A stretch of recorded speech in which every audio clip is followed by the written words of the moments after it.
I supported the Family Leave Act when it was passed. I think it's one of the best things that Congress has done. But what he just said is a disgrace.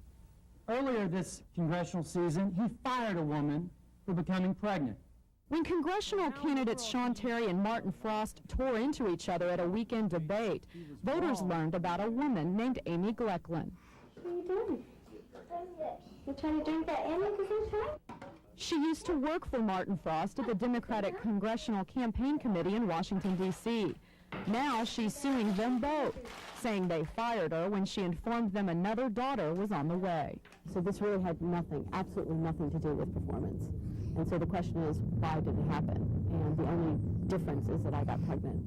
Glecklin says Frost's committee violated the Family and Medical Leave Act, which Frost voted into law in 1993. It allows employees to take up to 12 weeks of unpaid leave for family or medical reasons. One of them? So she filed a complaint with the Equal Employment Opportunity Commission, and when the EEOC refused to prosecute her case, she hired an attorney to take it to federal court. In the meantime, she's a campaign issue. Martin doesn't want to discuss what he did. Martin doesn't want to have to admit that he fired a woman for becoming pregnant. That flies in the face of his public record, which is in supporting the family leave bill. That was not the case. That did not happen. Frost says the reason the committee fired Glecklin was she refused to move from a part-time job to a full-time job. As for Terry, He's trying to use her disagreement for his own political purposes, and that's wrong. a jury will ultimately decide who's telling the truth. But with elections only 2 weeks away, voters won't be able to wait. They'll have to make their own ruling at the polls. Kimberly Lane, Channel 8 News. Aye. Ratliff? Aye. Motion is unanimously adopted.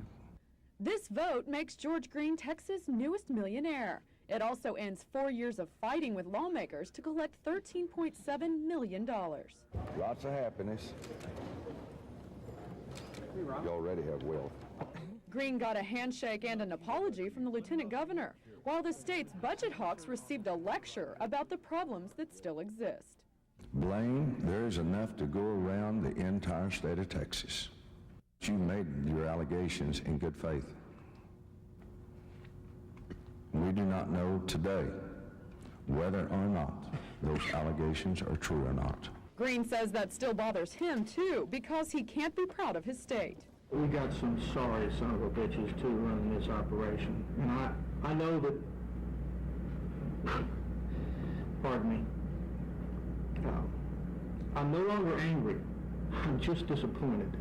But he does think he got a fair deal. He just can't start celebrating yet. It actually hasn't changed hands yet, so I've got to be nice.